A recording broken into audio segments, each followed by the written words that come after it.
Fala galera, aqui quem fala é o Gabriel. Hoje eu lhes trago mais um vídeo de SCP e mais o SCP-001. O SCP de hoje é uma entidade gigantesca com um perigo extremo para a humanidade, então hoje eu lhes trago o SCP-001, o Deus Quebrado. Então já deixa o seu like e se inscrevam no canal e ativem o sininho de notificação para receber os próximos vídeos e compartilham esse vídeo com seus amigos. Mas então é isso, bora pro vídeo.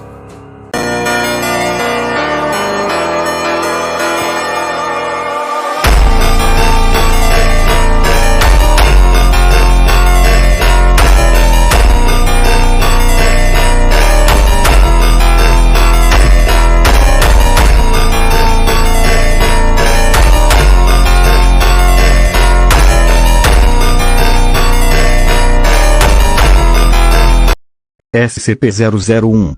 Nome do objeto: o Deus Quebrado. Classe do objeto: Maxor. Os SCPs Maxor são anomalias que foram divididas em outras várias anomalias. Essas anomalias não podem ser colocadas juntas pois causariam um grande impacto na humanidade.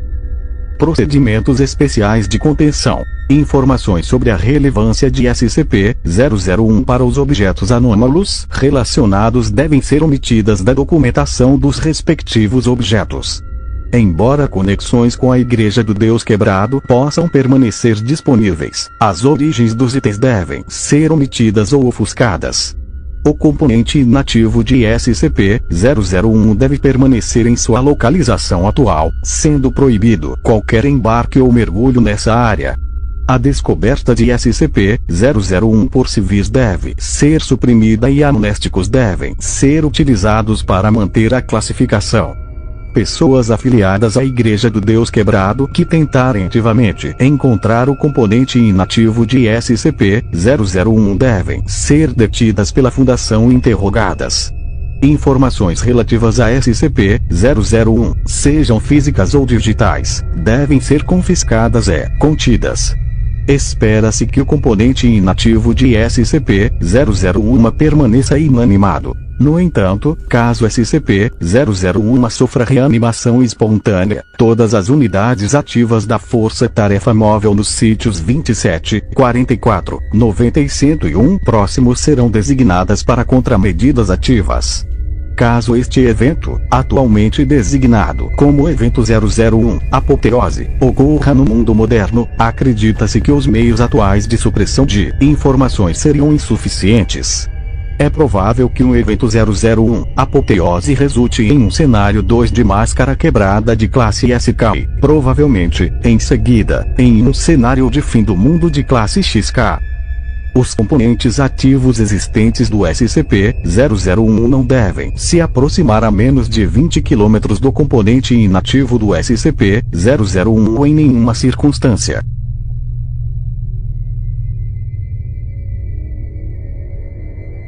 Descrição: SCP-001 é uma coleção de itens anômalos, anteriormente uma única e massiva entidade mecânica, montada por membros da Igreja do Deus Quebrado no final de 1942, perto de La Paz, México. Os itens incluem SCP-217, SCP-1139, SCP-882 e vários componentes internos de SCP-629. 3. Uma lista completa está disponível aqui. Membros da Igreja combinaram os vários objetos anômalos em um esforço para restaurar sua divindade. Após a ativação, SCP-001 teria começado a integrar objetos metálicos em si mesmo enquanto buscava ativamente outros objetos anômalos. SCP-001 e o Evento 001, Apoteose resultante, que ocorreu como resultado de sua montagem, foram a causa de mudanças ambientais significativas no oeste do México e exigiram um dos usos mais generalizados de amnésicos até o momento. Após o evento, os componentes ativos de SCP-001 foram levados para locais da Fundação para contenção, enquanto o componente inativo de SCP-001 permaneceu no fundo do Golfo da Califórnia, a aproximadamente 23, 80, 72, 69, -108, 41, 83, 69.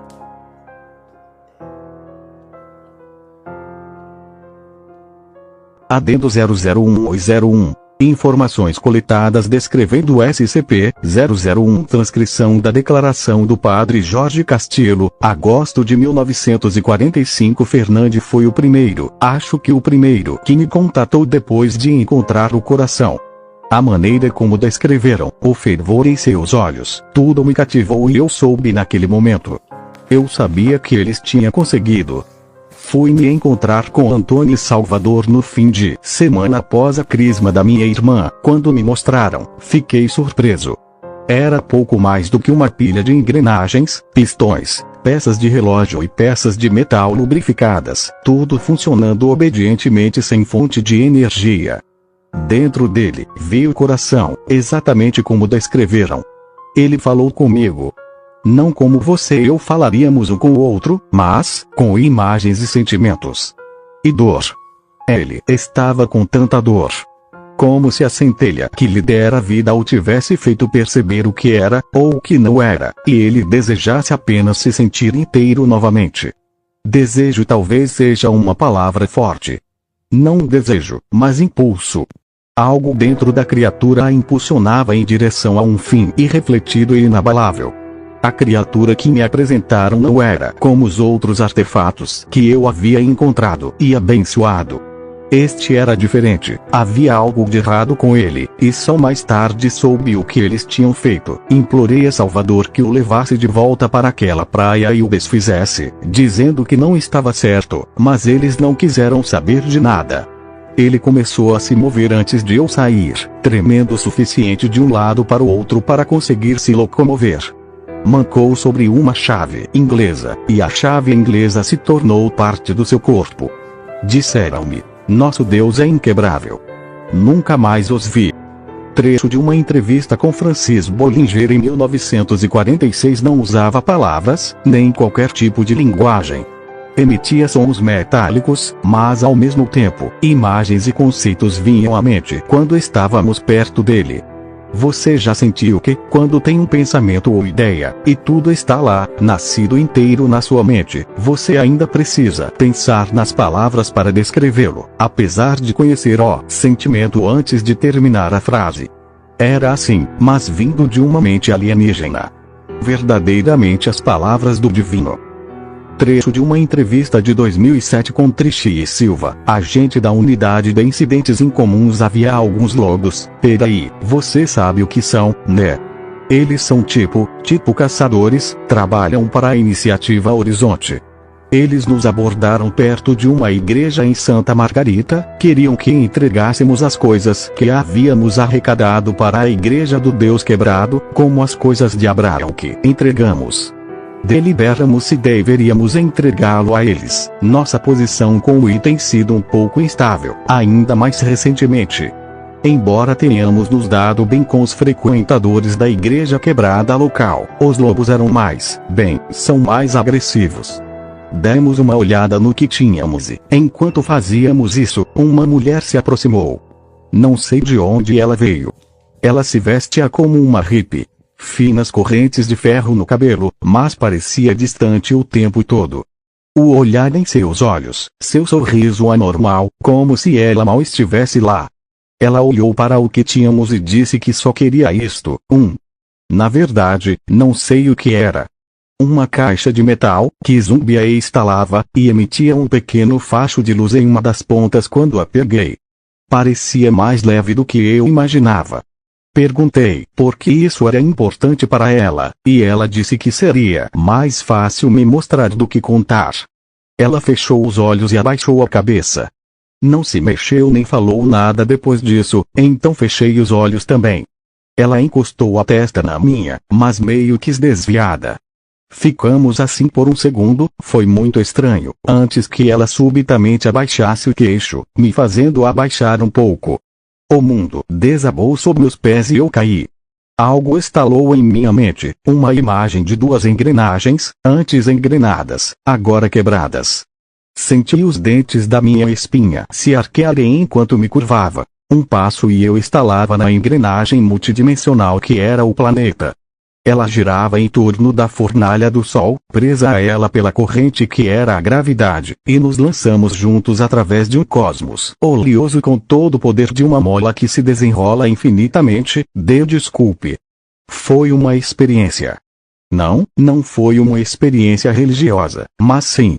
Ela me disse para pegar a caixa de volta e ela parecia muito mais pesada do que antes. Eu não conseguia dizer se ela realmente pesava mais, ou se parecia mais significativa. Eu a entreguei a ela e não ouvi mais nada dos Wolves, dos meus companheiros de equipe ou do meu superior. Adendo 001 ou 02. Entrevista com o padre Dolores Randall, excomungado da Igreja do Deus Quebrado, junho de 1945. Diálogo extraordinário removido Williams. Certo. Você mencionou o coração antes. Você estava lá quando o encontraram. Randall. Não, de jeito nenhum. Eu estava fora do país na época, trabalhando com uma nova missão no Panamá. Só ouvi falar de Ezequiel depois. Williams. Quem foi Ezequiel? Randall. Um dos agentes de Bumaro. Antes de se tornar líder da igreja, Robert mantinha vários deles por perto, indivíduos que estavam em sintonia com Deus e conseguiam sentir sua presença, falar com ele. Ezequiel havia descoberto um artefato de algum valor, e Bumaro o contratou depois. Esses agentes também foram os primeiros a experimentar as melhorias. Como você pode imaginar, muitos deles morreram. Williams. Mas não Ezequiel. Randall. Não. Ele era muito próximo de Bumaro, e não sei se ele teria arriscado o bem-estar de Ezequiel. Não importa, Ezequiel não precisava de aprimoramentos para falar com o Deus. Ele era apenas capaz. Williams. Então o que Ezequiel tem a ver com o coração? Randall. Você ouviu a Verite contar que eles tinham um estoque de artefatos, certo? Qualquer coisa que um desses agentes tocasse, se sentisse algo, mandava para La Paz junto com o resto. A maior parte era inútil, mas de vez em quando eles encontravam algo legítimo. O purificador, aquele, seja lá como você o chame, um dos agentes descobriu isso perto do Nepal. Eles tinham tendões, ligamentos e tudo mais, mas eram apenas partes. Eles se moviam sozinhos, mas não faziam nada juntos. Williams. Como assim? Randall. Os textos referem-se ao Deus se recompondo assim que os pedaços são trazidos ao seu coração. Tudo o que você precisa fazer é alimentar o coração com um membro, e o Deus terá um membro. Mas eles não conseguiram encontrar um coração. Havia, alguns agentes que alegaram ter encontrado um, mas eram todos a mesma máquina inútil que os demais. Williams. Onde Ezequiel se encaixa nisso? Randall. Foi Ezequiel quem disse a Bumaro que, se não conseguissem encontrar um coração, talvez pudessem construir um próprio. Isso, na época, era totalmente contrário à doutrina da igreja. A liderança, se soubesse, o teria excomungado. Mas rapidamente ficou claro que o projeto não duraria até o verão. Fui enviado com minha missão para reabastecê-los depois que Ezequiel partiu, e seus suprimentos estavam quase esgotados. Williams. Nossos registros indicam que o coração foi algo que eles descobriram. Não é verdade? Randall. Claro que não é verdade. Você não pode pregar para uma congregação sobre Deus, dando partes de si mesmo a você e depois virar as costas e dizer a eles que a parte mais essencial é algo que você conjurou do nada. Pior que nada, no entanto. Os detalhes do que eles fizeram para criar aquele coração e fazê-lo viver nunca me foram revelados, mas você pode tirar conclusões a partir de evidências. Houve uma seca naquele ano, e a crise da poliomielite atingiu seu ponto mais alto. Milhares morreram, todos de causas naturais. Um evento bizarro, nunca registrado com precisão por causa da atenção dada à guerra. Deus meu, mas quem pode dizer? Williams. Você acha que os dois estão relacionados? Randall. Acho que o momento é muita coincidência. E sabendo o que sei sobre o que aquilo se tornou, acho que a resposta é clara. Aquilo não era o coração de Deus, agente. Foi algo completamente diferente. Diálogo extraordinário. Adendo 001803. Transcrição de vídeo recuperada. Novembro de 1942. Vídeo recuperado da equipe local de filmagem do documentário. A cena começa com uma casa destruída, com os destroços concentrados na garagem. Fragmentos de metal e tiras de borracha espalham-se pela entrada da garagem, no asfalto e na rua. Pedaços de vários automóveis estão espalhados pela rua e pela calçada. A trilha leva a SCP-001, que está integrando um caminhão ao seu chassi. SCP-001 segue em direção à casa mais próxima, onde começa a consumir as calhas. Moradores da área fogem do local, vários feridos por cacos de vidro e metal retorcido lançados por SCP-001. Luzes produzidas por várias partes do corpo de SCP-001 se concentram nas diversas figuras caídas. Uma seção ao longo da estrutura inferior de SCP-001 se altera-se, afasta do corpo principal, que continua pela rua em busca de mais fontes de material.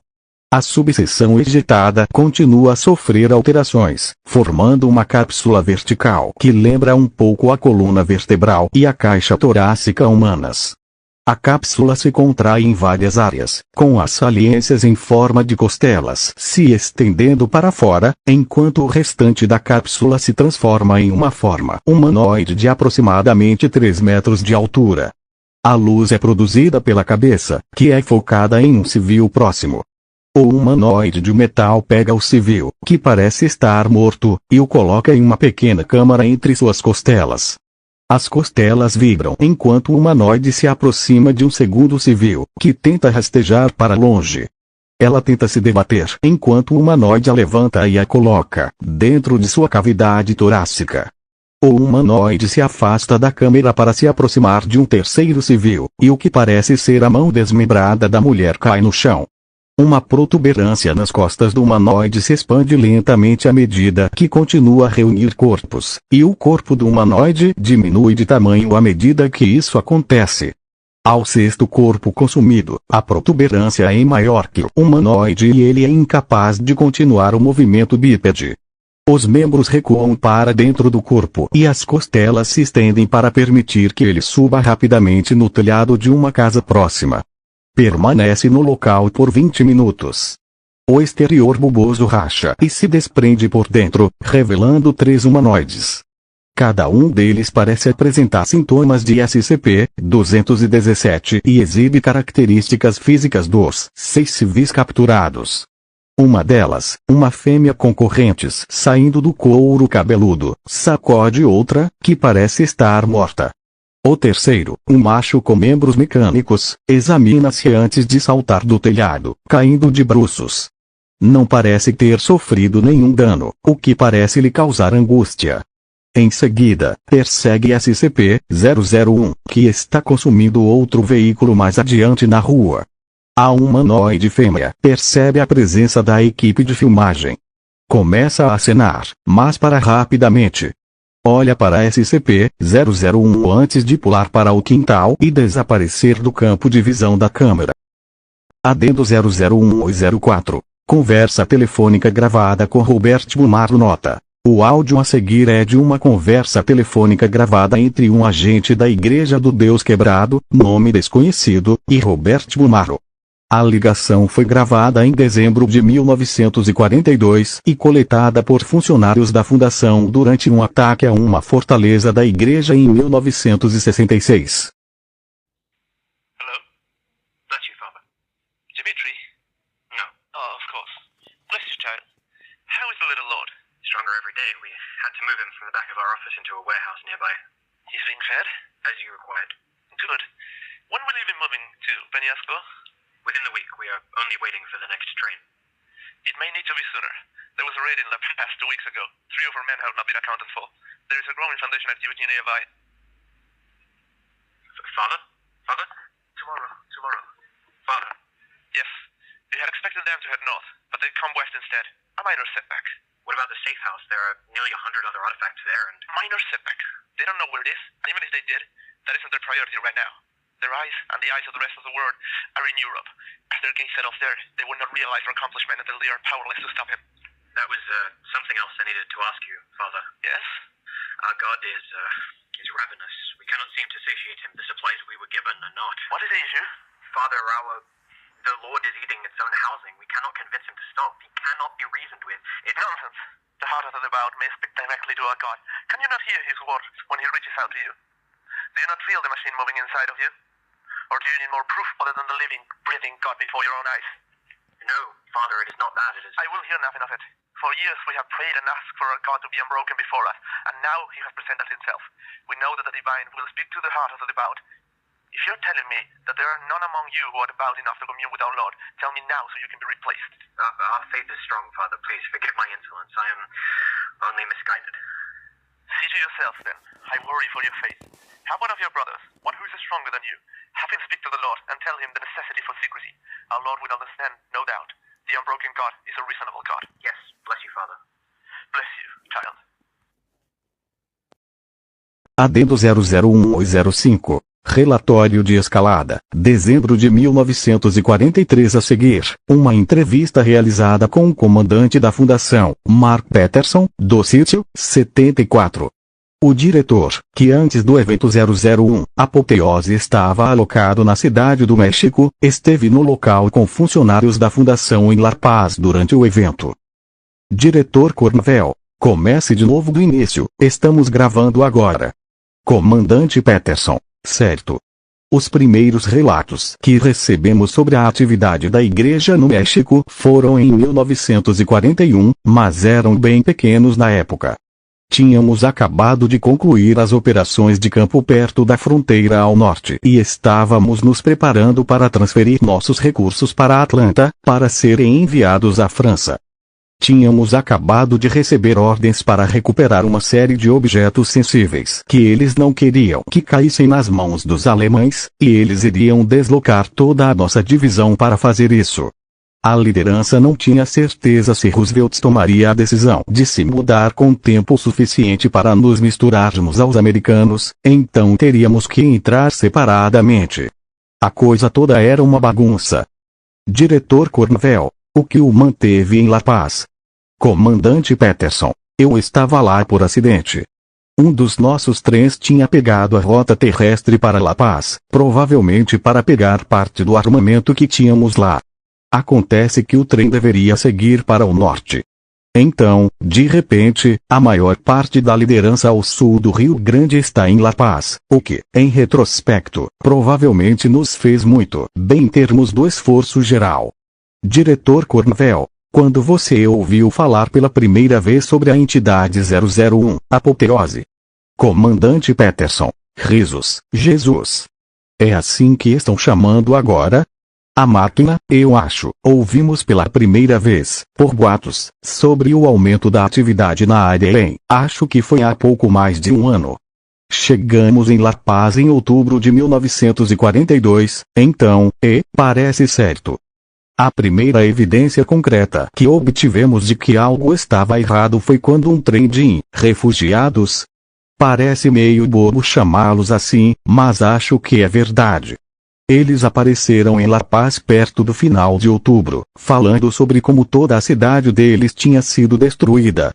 Eles não deram muitos detalhes, só ficavam dizendo la máquina, sabe, a máquina. É por isso que a chamávamos assim, aliás. Não tínhamos ideia do que deveria ser. Diretor Cornwell, e sobre sua primeira interação com a entidade? Comandante Peterson, bem, a ferrovia parou de funcionar, se é isso que você quer dizer. Recebemos a informação das autoridades locais de que havia ocorrido um acidente no norte e que os trens não estavam mais indo para a fronteira. Não foi um grande problema para nós, já que poderíamos ter pegado alguns veículos e seguido para o leste até chegarmos a uma daquelas cidadezinhas no sopé das montanhas. A maioria delas estava conectada a uma linha férrea completamente separada, e poderíamos ter saído por ali. Mas as coisas grandes, as coisas para as quais o trem tinha sido enviado para La Paz, não podiam ser simplesmente transportadas. Então, íamos esperar. Então, Demarco teve a brilhante ideia de enviar um grupo pela linha férrea para ver onde estava o congestionamento e ver o que poderíamos fazer para resolvê-lo. Ele mesmo liderou a expedição. Diretor Cornwell, o que aconteceu com o agente Demarco? Comandante Peterson, você sabe muito bem o que aconteceu com ele, Bill. Diretor Cornwell, para que conste. Comandante Peterson, tudo bem. Não tivemos resposta deles depois de 3 dias. Íamos enviar o restante da liderança para o leste de qualquer maneira, para que não precisassem esperar, mas aí, depois de 5 dias, um dos caras do Demarco apareceu no nosso acampamento. Ele estava delirando, falando sobre o Devorador de Mundos e como o resto da equipe tinha sido coberto de palha. E eles não tinham. Eu sei que não era tão grande na época quanto acabou, mas não era algo para se brincar. Demarco, Diretor Cornwell, você está bem? Comandante Peterson, sim. Ele tentou matá-lo. Provavelmente sabia o que só descobriríamos mais tarde, que não conseguiríamos conter aquela coisa. Não havia um buraco no mundo grande o suficiente para colocá-lo, nenhuma caixa da qual ele não pudesse sair comendo. Mas isso não importava para ele, nem para qualquer um com quem ele fosse. A máquina não se importava. Diretor Cornwell, quando você viu o filme pela primeira vez? Comandante Peterson, dezembro. Assim que nos instalamos, fiz parte de uma equipe expedicionária que voou até lá para dar uma boa olhada. Já estava, quer dizer, você viu o que fez com aquele lado do país. Nunca vi nada tão grande que pudesse se mover. Era como uma montanha de partes móveis, escurecendo o céu enquanto queimava o que quer que estivesse enfiando em seu peito. E era pequeno então. Era, não sei. Todos nós tínhamos treinamento de preparação para o evento XK, mas isso foi além de qualquer coisa para a qual tínhamos treinado. Era inevitável. Sabíamos que íamos morrer e que aquela coisa ia nos matar. Era só uma questão de Adendo 001 ou 06. Correspondências coletadas da Fundação Nota. Os trechos a seguir são de correspondências escritas por funcionários da Fundação alocados em La Paz, recuperadas do local temporário após o evento 001, Apoteose. Nomes foram omitidos. Caro, nem sei se isso vai chegar até você. Nenhum trem está funcionando, mas nosso comandante disse que ainda podemos enviar cartas. Espero que sim, gostaria que você lesse. O céu aqui embaixo está escuro há semanas. A fumaça vinda do norte todos os dias dificulta a respiração. Ainda não há encanamento interno aqui, e ninguém, exceto os outros caras da nossa empresa, fala inglês. Ainda não sabemos o que estamos fazendo aqui embaixo. Continuo ouvindo que estamos aqui para consertar os trilhos, mas por que não vamos para o norte? As rupturas nos trilhos não ficam lá no norte. Um homem chegou à cidade hoje com quase metade do rosto queimado. Ele estava como um morto, não respondia a ninguém. Chegou ao centro da cidade e desmaiou. Quando finalmente acordou na enfermaria, mais tarde, estava delirando. Contando uma história sobre uma máquina do tamanho de uma montanha que falava com você. Disse que havia pessoas pulando de suas casas e correndo, só para se jogar nela. Disse que estavam despedaçadas, como se estivessem pulando sob um cortador de grama. Então ele morreu, e ninguém sabe por quê. As montanhas desmoronaram diante de nossos olhos. Vimos uma figura emergindo através da fumaça, lenta e pesada, mas com um ímpeto aterrorizante. Não rastejava como uma fera nem andava como um homem, mas era impulsionada para frente pelo giro de 1 milhão de engrenagens, como uma centopeia de ferro. Seu corpo se estendia para cima, na fumaça, mais alto do que podíamos distinguir. Dentro de seu peito, víamos fogo, como as fornalhas do inferno. Veio até as montanhas ao norte de nós e não parou, nem deu a volta, mas as atravessou e as devorou. Estendeu um braço longo e pulsante e puxou uma vila inteira para dentro de sua boca. Vi homens pulando para a morte enquanto suas casas eram varridas para o mesmo inferno que o resto. E uivava, não apenas através do ranger das engrenagens e do turbilhão da máquina, mas em nossas mentes. Eu podia ouvi-lo em meu coração. Estava gritando. Diretiva. Comando Central, Sítio 001, cortesia de local temporário perdido. La Paz em ruínas. Entidade mecânica contida. Alterações geológicas massivas. XK evitado. Solicitando apoio amnésico. Adendo 00107. Entrevista com o tenente do GOC Revenant nota. O seguinte trecho de uma entrevista pós-evento conduzida com um tenente da GOC, codinome Revenant. A gravação da entrevista e todas as suas transcrições foram coletadas por agentes da Fundação durante uma troca de informações negociada em 1992. Até o momento, a identidade de Revenant é desconhecida. Existe uma história que é contada entre os agentes da Fundação, algo que os veteranos grisalhos contam aos novatos durante as longas noites de guarda em algum bloco de celas. Não sei quem começou, mas sei que ainda contam. Já faz meio século, e eles ainda acertam. Esse crédito é merecido. Eles dizem, você não sabe. O GOC matou Deus. Mas os novatos dirão, não, isso não é verdade. Deus está numa cela em algum lugar, sei lá. A Comissão de Direitos Humanos não matou Deus. E eles estão falando daquele tipo de novato que eles trancaram em algum lugar, aquele que pensa que é o Deus cristão. Aí os veteranos vão sorrir, balançar a cabeça e não dizer nada. Porque todos eles sabem.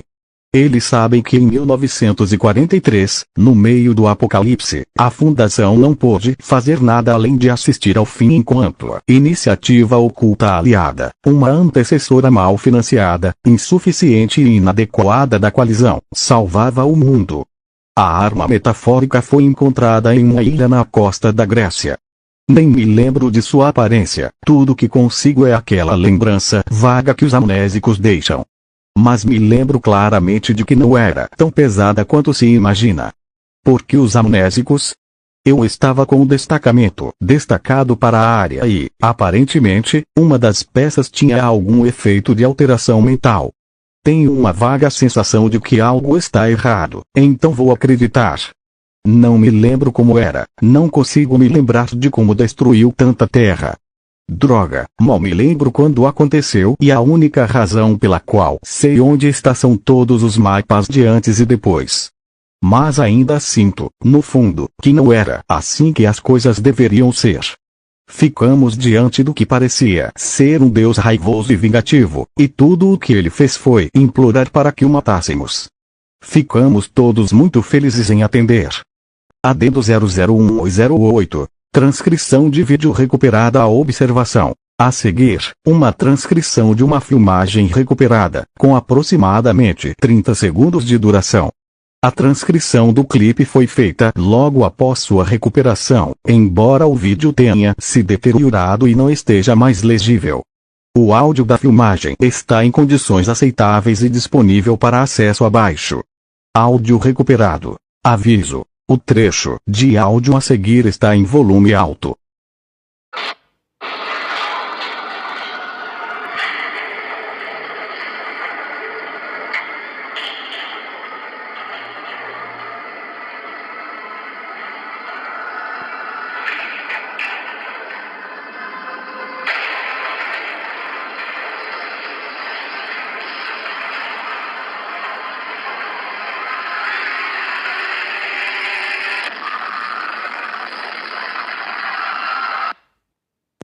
Adendo 00109. Neutralização de SCP-001 em 17 de julho de 1943, agentes da Iniciativa Oculta Aliada contataram os diretores da Fundação alocados em La Paz, México, e solicitaram assistência com transporte até o local da entidade 001, Apoteose.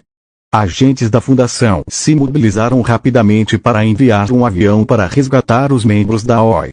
Ao chegarem, os agentes descreveram um artefato anômalo único que tinham sob sua custódia e como ele poderia ser usado para retardar o avanço da entidade 001, Apoteose. 3 dias após chegar a La Paz, em 24 de julho de 1943, a iniciativa oculta aliada enviou um único agente ao local da entidade 001, Apoteosis, portando o artefato anômalo. Na manhã de 25 de julho de 1943, quando a entidade 001, Apoteosis, se aproximava da costa do Oceano Pacífico, outra enorme construção mecânica 4 surgiu acima deles. A origem dessa entidade é atualmente desconhecida. Os registros do evento que se seguiu ao aparecimento de SCP-2399 são incompletos e provavelmente imprecisos. O resultado desse engajamento foi a aniquilação de SCP-001. SCP-2399 desapareceu e foi posteriormente descoberto na órbita baixa de Júpiter em estado de abandono, embora a razão para isso seja atualmente desconhecida. O componente inativo restante de SCP-001, um enorme conjunto de peças de máquina desmontadas, permanece no fundo do Golfo da Califórnia. Ao remover SCP-882 da superestrutura inativa, o restante desmoronou e ficou totalmente inerte.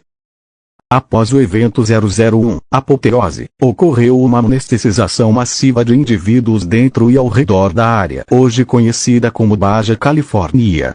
Esses esforços foram auxiliados pela quantidade de fumaça preta e espessa que acompanhou SCP-001, e registros históricos atuais descrevem o evento como um incêndio florestal. Esforços significativos foram feitos para ajustar os mapas da área, bem como realocar civis deslocados.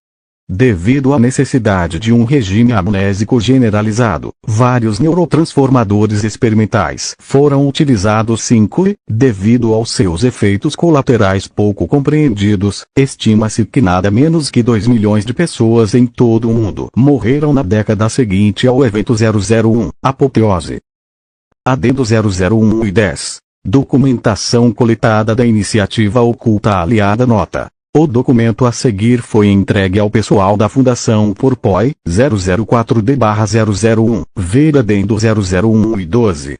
Atualmente, não se sabe como o documento chegou à posse de POI 004D/001. Atenção! General Darius. Relatório de coleta de artefatos. Autoria: Tenente Ivan Peutko. Coronel Bagron. Cumprimento do relatório: 57 páginas. Resumo do relatório. Em 30 de dezembro de 1942, uma entidade humanoide errante, de natureza anômala, foi avistada por uma patrulha perto de uma pequena ilha na costa da Grécia. Essa entidade, que não tinha nome e não se comunicava facilmente em inglês, carregava um pequeno artefato cúbico do tamanho de uma bola de beisebol. A entidade parecia ser feminina e tinha várias correntes de aço saindo de seu couro cabeludo. A entidade estava inicialmente disposta a abrir mão da posse do artefato, classificado como AR-213, mas tornou-se hostil logo em seguida e começou a se manifestar.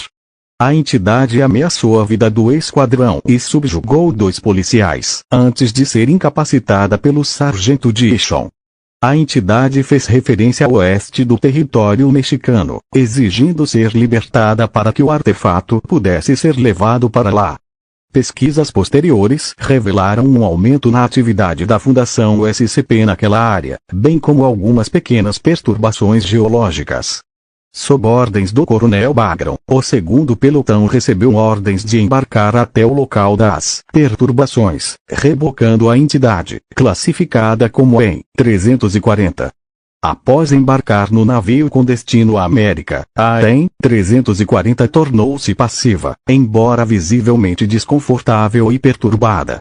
Recomenda-se avaliação psicológica adicional do EN 340 no retorno, antes do término do período de demissão. Após a conclusão da análise do AR-213, o artefato será enviado para Zurique para a incineração. O relatório está anexado para sua consideração. Tenente R. Van Pelt, segundo pelotão, soldados da paz da iniciativa oculta aliada. Adendo 001 e 11. Declaração do agente Robertson, janeiro de 1944. Nota: O agente Aaron Robertson estava no local durante a coleta de artefatos de SCP-001. Como um membro mais antigo da equipe da Fundação designado para a coleta, ele foi obrigado a apresentar uma declaração pós-evento. Este relatório foi arquivado no sítio 17 até ser adicionado ao restante do material confidencial relacionado a SCP-001. Não se sabe se outras pessoas tiveram conhecimento deste relatório ou se cópias foram feitas. A seguir, um trecho dessa declaração. We took what we could from the shores first. Little things, and gears and pulleys and pistons and things like that. A lot of it was garbage, but they were still twitching and spinning and turning. They still had life in them. The small stuff sort of died off after a couple hours, but I heard some of the bigger pieces were still churning weeks later. Like cutting the head off a chicken. The important parts, the ones we knew were actual church artifacts, we managed to bag and get moved to the train in La Paz for transport. I counted, maybe 100 individual anomalous artifacts. Some of the boys at the train station joked they'd have to build a whole new site just to keep it all. We kept casualties low, fortunately. Mostly guys just being dumb around machinery, acting like they still couldn't take their arms off. Rodriguez got his hand crunched, and we had to help move him to the local clinic. I think we only had one death the entire time. One of the locals we hired to help dive down through the bay and get straps around the heart so we could pull it up. I didn't see it, but I heard about it. Said they found him with his head smashed between two moving pieces. Said it looked like he shoved it in there himself. But I don't know. I mean, I didn't see it. I did see the tags, though. You know, when a place manufactures something, and in order to identify where the part came from, they'll get a big piece of metal with their name on it and stick it to the side of the part. Well, we saw plenty of those on other parts. The stuff that they had collected while it was eating its way to the sea. None of the church artifacts did, though. They all, buzzed along like everything else, but they weren't marked. You could feel something when standing next to them, like serenity. The whole project felt like that. It felt calm, like relief. Except for the heart. When we finally got it out of the bay, we had to keep it on the shore for a day because of the weather. Some of the locals started to get itchy. Said they was hearing voices and wouldn't go near it. Didn't matter how much money we offered them. I had to wait to bring in more support from the base up north just to get it loaded on a ship. I don't know. I've seen all kinds of things. But my memetic resistance is pretty high. I had to pass a handful of tests just to get this assignment. Everything was clean. But I can't deny getting another kind of feeling around the heart. I don't know if I'd say I was hearing voices, but... Right, the tags. It was as we was leaving and loading it on the ship, I was going to take it north, that I saw them for the first time. I didn't even think to say anything then.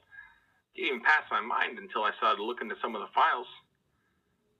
Then that ship crashed in the storm, and they lost the heart. And the whole time, I kept thinking about those goddamn metal tags. I realized it then, I think. That wasn't a church artifact, Johnny. They said property of the factory. Adendo 001 e 12. Entrevista com POI 004D/001 nota. O seguinte trecho é de uma entrevista de 2009 com POI 004D/001, que afirma fazer parte de uma seita até então desconhecida da Igreja do Deus Quebrado. O contato foi feito com a cooperação da Unidade de Incidentes Incomuns, que havia interagido com POI 004D/001 conforme detalhado no adendo 001 e 01.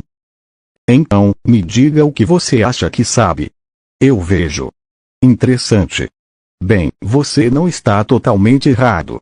E isso é louvável, nos dias de hoje. Há alguns detalhes importantes que acho que você pode estar ignorando, e pode estar supervalorizando informações que lhe são dadas por alguém que se confessa amnésico. Deixe-me esclarecer as coisas. Agog não matou Javé, como eles podem proclamar com tanto orgulho. E aquele não era o Deus quebrado que eles destruíram. Era um pedaço dele, certamente, mas você me mostraria um eixo de comando e o chamaria de carro. Ah, então você tem algumas peças juntas. Um motor, talvez. Mas não um carro. Deus é muito mais simples do que isso. Deus é tudo. Da maior estrela à menor partícula.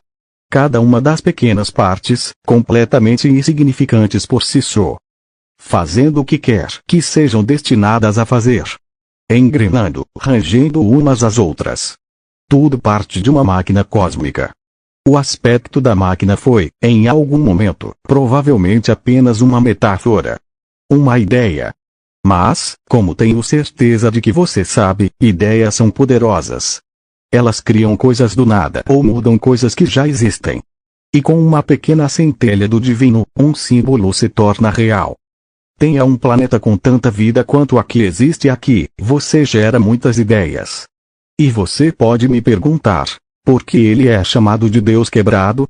Há algumas respostas possíveis. Algo tão simples quanto problemas de tradução. Reinterpretações tornadas físicas pelos devotos. Quebrado é simplesmente uma tradução ruim de alguma palavra mais sutil. Deus foi um ser que se quebrou no Big Bang. Sim, porque se quebrou. E o que acontecerá se for consertado? Não consigo responder a nenhuma das perguntas, exceto a última, mas você já sabe a resposta.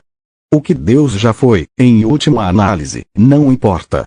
O que importa, para você, é que ele deve permanecer como está.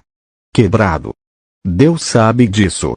As partes mais poderosas, os componentes mecânicos que aceitas mais convencionais podem rotular como sagrados, sabe que não foram feitos para serem uma coisa sólida. E mesmo quando forçados a se unir, movidos por uma força estrangeira, eles sabem o que realmente são. Pedaços do monstro trabalharão para se autodestruir, mobilizando entidades menores para fazer o trabalho. Agog não matou. Eles tiraram a arma de suas próprias mãos e reivindicaram o crédito quando puxaram o gatilho. O problema é que os humanos são uma parte pequena demais de Deus para se lembrarem. Lembrem-se de como era antes. E assim, aqueles como Bumaru inventarão novas maneiras de nos empurrar em direção à singularidade. Porque é isso que vai acontecer. Você viu a parte de baixo do destruidor. Ele foi danificado antes mesmo do encontro em 43. E se você olhasse bem de perto, você poderia ter visto que as cicatrizes estavam se aproximando cada vez mais do núcleo de poder. Ele até conseguiu danificar tudo que o deixa deslizar entre as camadas da realidade desta vez. Eventualmente, o monstro vencerá. Ele destruirá o destruidor, o devorará e, com seu poder, consumirá tudo. E eu quero dizer tudo. Deus retornará a ser um ser gestalt, uma singularidade, e então se quebrará. Só que desta vez pode haver alguma força externa dentro dele. A ferrugem da fábrica. O sangue de um rei da Evita. Os quintistas, ou Vondertainment, alguma pessoa aleatória na rua com faísca suficiente para ser um dobrador da realidade. Eles terão uma mão na reconstrução do universo e fecharão o ciclo secundário de tudo isso. Não, isso não me preocupa. É uma eventualidade, está destinado a acontecer. Quem pode dizer que já não aconteceu, e que o seu povo foi o vencedor? Talvez a própria humanidade tenha sido a vencedora. Mas isso não significa que eu seria contra adiar, permitindo que o ciclo primário continuasse. Sim, é possível. Eu sei que você não conseguiu danificar o monstro da última vez, e que o destruidor pode não ser capaz de se reparar quando for necessário. Mas quem disse que você não pode ajudá-lo? Ou imitar aqueles que buscam reconstruir Deus e obter ajuda externa? Trabalhando juntos, nada é impossível. Separados, estamos quebrados. Mas unidos, somos Deus.